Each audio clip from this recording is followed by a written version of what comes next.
Good morning, students.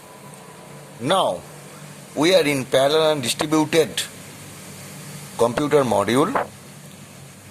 In my previous class, I have talked about delta networking. We have found two types of delta network. One was your 2 square into 3 square delta network, and another was 3 square into 5 square delta network. In 2 square and 3 square delta network, we found in the one side there was source, there were 2 nodes or 2 processors, and in another hand there were 3 processors, and each processor input port was 2 and output port was 3, and we have seen the interconnection between the processor. Next, this processor is replaced by 3 square into 5 square delta network. In the similar fashion, we have done all the interconnection. Next, we have studied the Sisd versus RISC. Sisd means complex instruction set computer, and RISC means reduced instruction set computer. In early days of computer history, the Sisd architecture was used because at that time the complex instruction was processed, but later on when the cost of the hardware is decreases, we are moving from Sisd to RISC, and we have seen the difference between Sisd and RISC through different parameters like instruction set size and format. For Sisd, the instruction set size was large and the format was variable, but in case of RISC, we have seen that it has a small set with fixed format that equal to 30 bit. We have make a comparison in respect of addressing mode. In Sisd, we have used 12 to 24 types addressing mode, but in RISC, we have used 3 to 5 types addressing mode. We have seen we have used general purpose register in case of RISC is 8 to 24, but in RISC we have used 32 to 192. The computation speed in case of Sisd is slow, but in case of RISC it is faster. The example was Intel 408 and RISC was PowerPC, Apple, etc. Now, the today's topic is non-von Neumann architecture.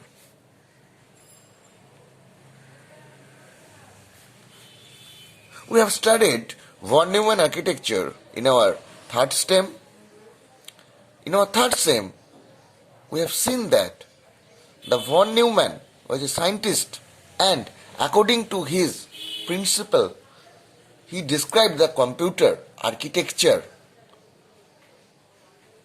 basically in 3 points. Point number 1, what was that? Both program and data are stored in the same read-write memory. Point number 2 was they accessed by their location, and point number 3 was they can execute sequentially. But what is non-von Neumann architecture? This is the syllabus of this current semester. So, any computer in which the underlying module of computation is different from standard von Neumann architecture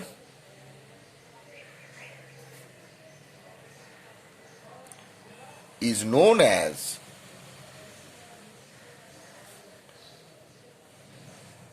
non-von Neumann architecture. So, the underlying module of computation is different from standard von Neumann, that is called your non-von Neumann. So, if we make it a point. Point number 1 will be this architecture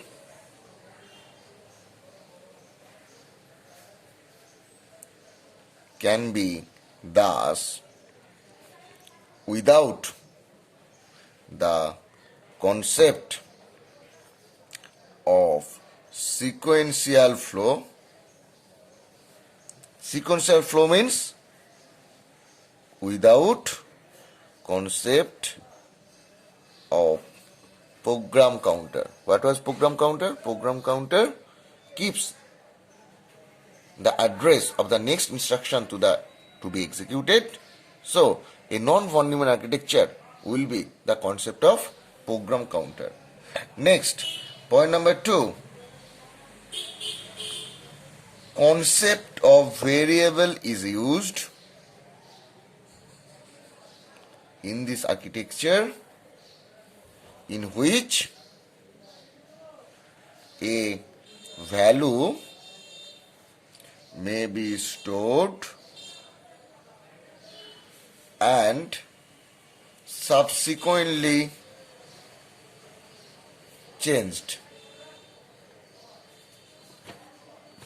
The example of this will be data flow machine. In data flow machine or in data flow architecture, there is the concept of variable is used, where we can store a value or subsequently we can change. So this is non-von Neumann architecture. Now we'll come to another concept that is called CFG and DFG. Now, what is CFG? The full form of CFG is control flow graph, and full form of DFG is data flow graph. Now, coming to what is control flow graph? We know that the program is a series of addressable instruction.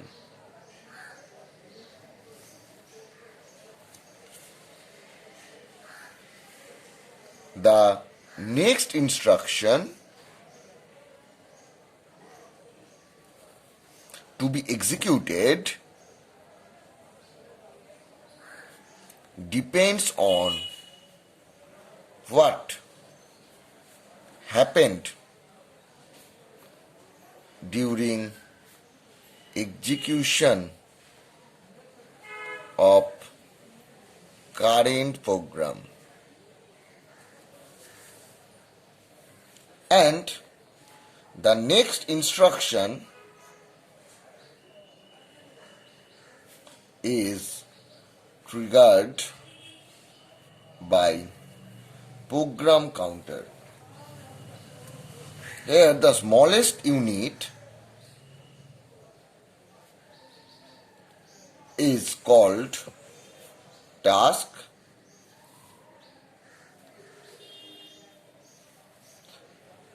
The beginning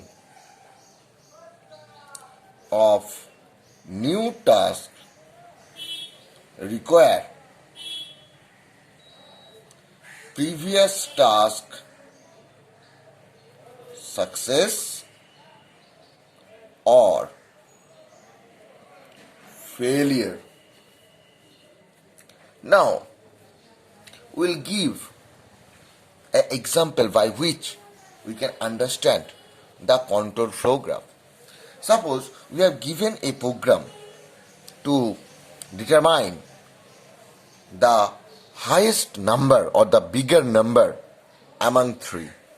Suppose we have given 3 number. We have to find which number is bigger. So, to understand the control flow graph, let us first draw the flow chart to determine the big number among 3 number. So, the flow chart will be look like this.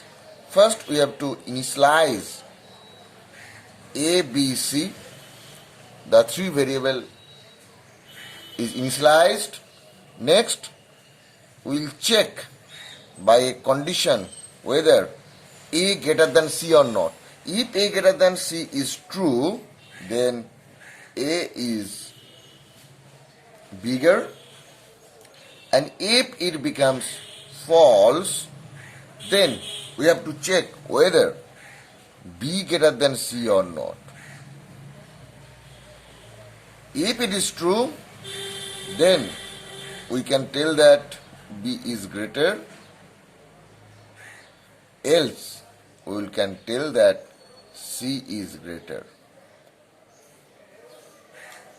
So, this is the formula of how a number is bigger among three numbers is evaluated, and this is done through a flowchart. In the flowchart, we have seen that this is, or the flow goes like control, or the flow is from one step to another. The next step cannot start until the first step is evaluated. So, this is the example of control flow graph. Now, we'll come to data flow graph.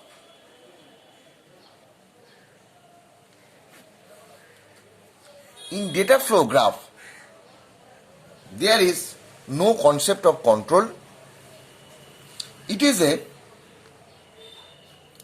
large, powerful computer that has a number of processors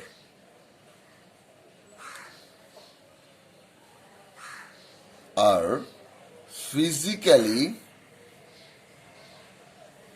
connected together with a large amount of memory and backing storage.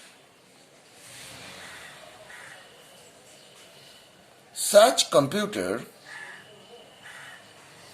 are highly parallel in that way they can carry out large amount of tasks at the same time.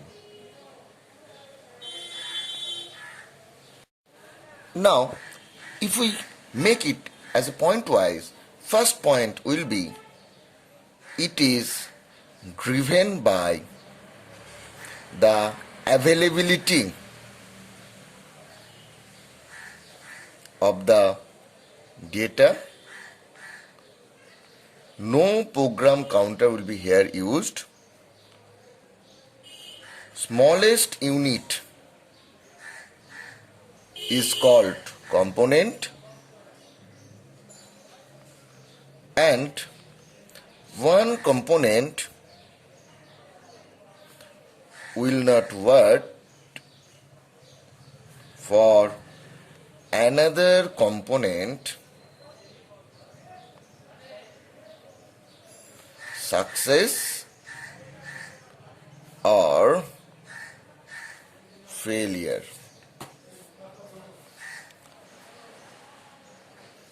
It can be pictorially represented, or its architecture can be pictorially represented as, suppose this is process unit and there will be a input output switch. Next, there will be some matching unit,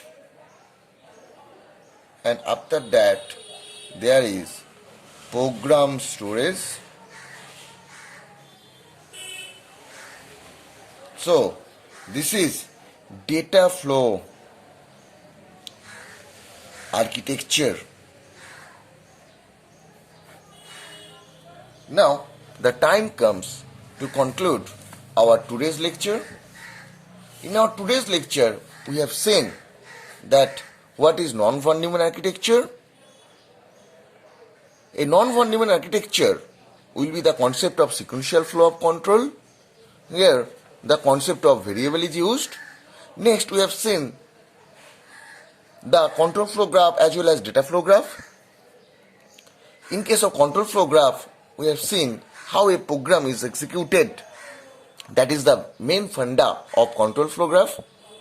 And in data flow graph, or the data flow machine can be defined as when there is a large powerful computer is available by assembling a number of processors which are physically connected together with large amount of memory and backing storage, and it is not driven by control, it is driven by the data. Here no program counter is used, and we have seen the other characteristics of data flow. We have seen the data flow architecture. In my next class, I will discuss about the data flow graph and how it is being implemented using instruction. So this will be discussed in my next class. Good morning, students. We are now in parallel and distributed computer topic. In my previous class, I have talked about control flow graph, data flow graph, and non-von Neumann architecture. This non-von Neumann architecture is a model of computation which is different from standard von Neumann architecture. We have seen this architecture is without the concept of sequential flow of control, that is without the concept of program counter, and in this architecture concept of variable is used in which a value may be stored and subsequently changed. We have seen the example of non-von Neumann architecture is data flow machine. Next, we have seen what is control flow graph. In control flow graph, we have seen the program is a series of addressable instruction, and the next instruction to be executed depends on what happened during execution of current program, and the control flows like the execution of the program. We have seen the example of control flow graph by drawing a flowchart of computing big number among 3. Next, we have seen the data flow graph. Data flow graph is a large powerful computer that has a number of processors which are physically connected together with a large amount of memory and backing storage. Such computers are highly parallel in that way they can carry out large amount of tasks at the same time. In the data flow graph, the smallest unit is called component, and one component will not wait for another component success or failure. We have also seen the processing of data flow. We have completed or we have studied these things in my previous class. Now for today's class, we will draw the data flow graph for the following instructions. Suppose we have given 6 instructions. This is 1, 2, 3, 4, 5, 6. First instruction is saying that x equal to a plus b means the value or the data stored in A and B register will be added and it is stored in X. Similar way, the instruction is saying that thing. So to do this, first instruction is x equal to a plus b. Suppose this is your A and this is your B instruction, and it perform x equal to a plus b. That means there will be plus in between of them, and the output is x. So this is x equal to a plus b.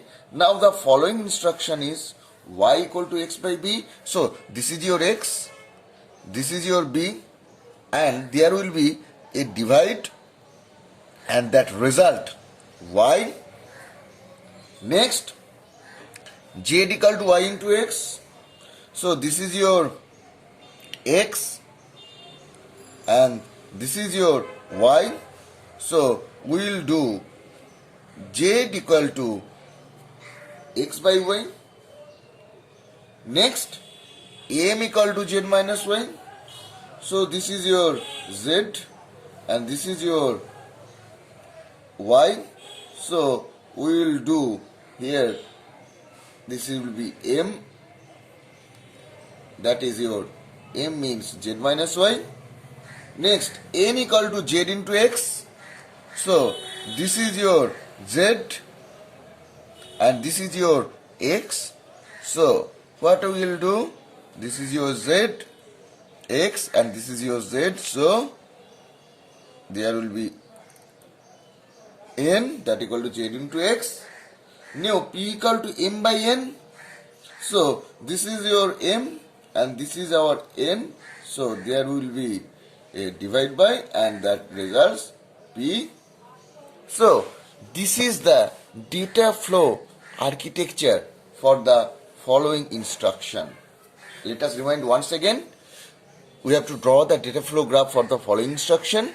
The instruction where x equal to a plus b, y equal to x by b, and so on.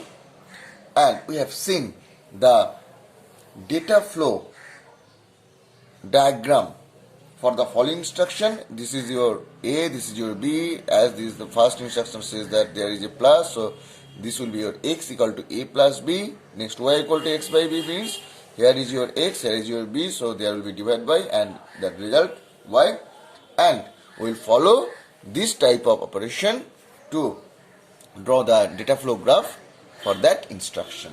Now, the next topic is Flynn's taxonomy of computer architecture.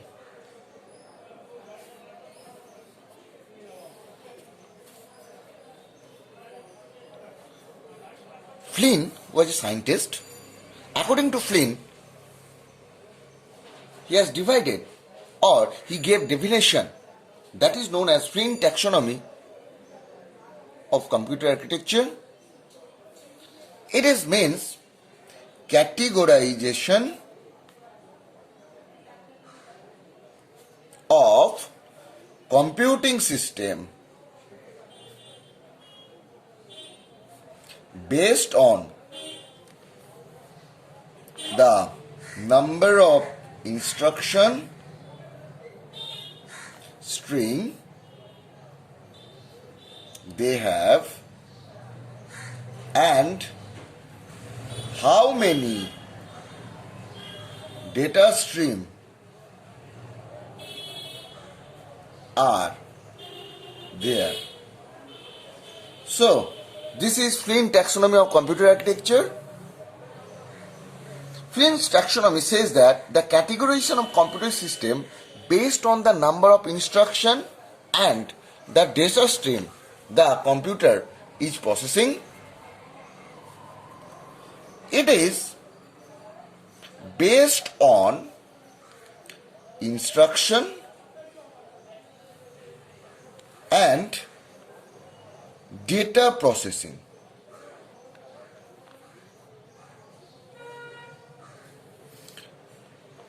So, if we do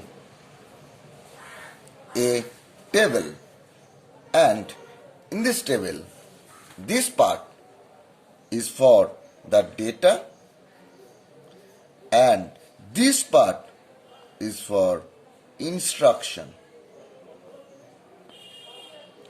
Now, I am doing it. Instruction are of two types. One is your single, another one is your multiple. So S for your single, M for your multiple, and the data is also divided into S for single and M for multiple. So we'll get single instruction, single data. That means SISD. Single instruction, single data. That is SISD. Next, single instruction, multiple data. Next, multiple instruction, single data. That means MISD. Next, multiple instruction, multiple data. That's why we'll get MIMD. So these are the four categorization of computer based on instruction and data the computing system is processing.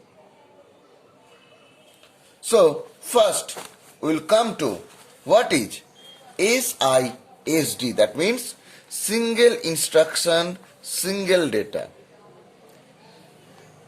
SISD means executing a single instruction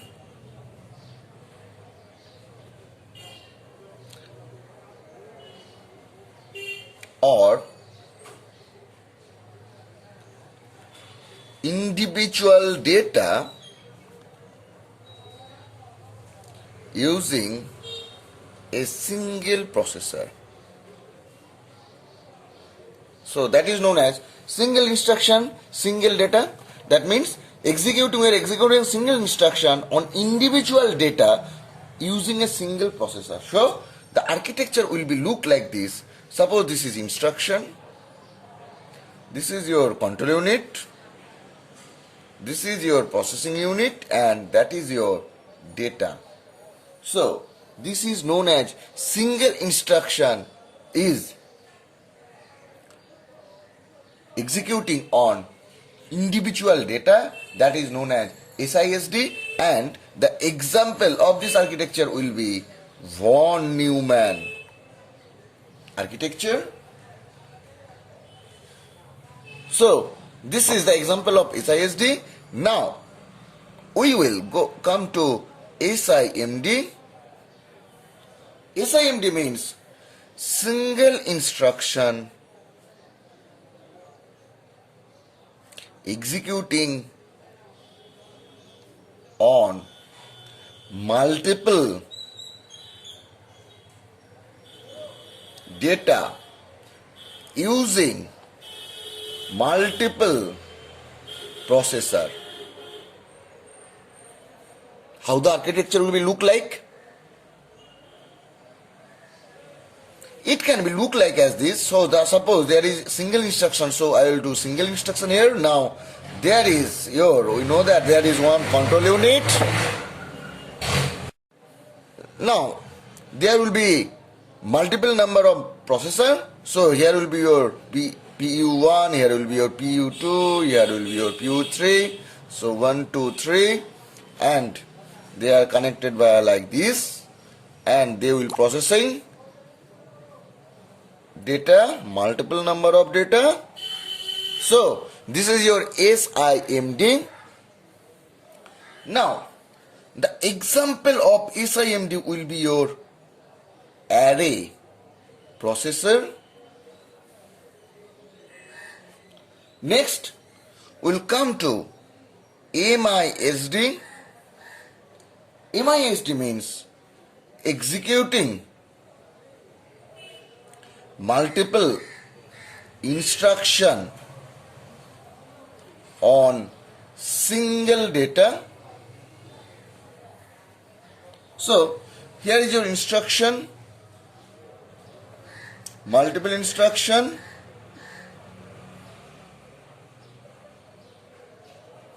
and here is your control unit for instruction, and there will be one processing unit that process one data. So this is called multiple instruction on single data. The example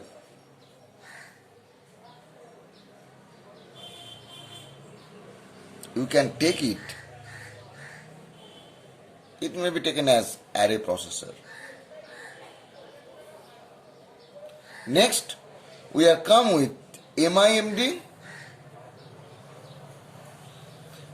MIMD means multiple instruction operates on multiple data. So, here is your single instruction, CU, PU data. We have seen this architecture in single instruction, single data.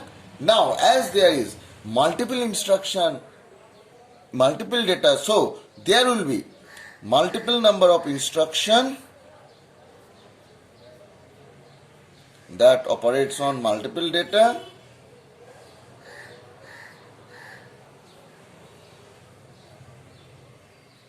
So, multiple instruction, multiple data means multiple instruction executes on multiple data. So, this is known as multiple instruction, multiple data architecture. So, this is all about Flynn taxonomy of computer architecture. Now, the time comes to conclude our today's lecture. In today's lecture, we have seen the data flow graph for an instruction. We have seen the Flynn's taxonomy of parallel architecture.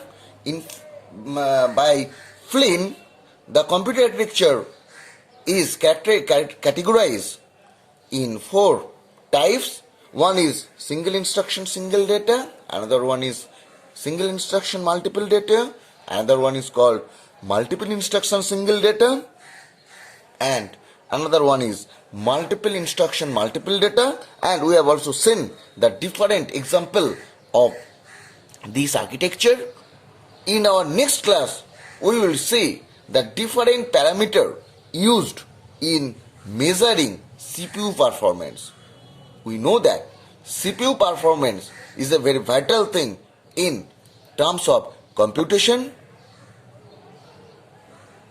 and how we will measure the CPU performance. So, there will be some different parameter. We will see that different parameter to measure the CPU performance in our next class.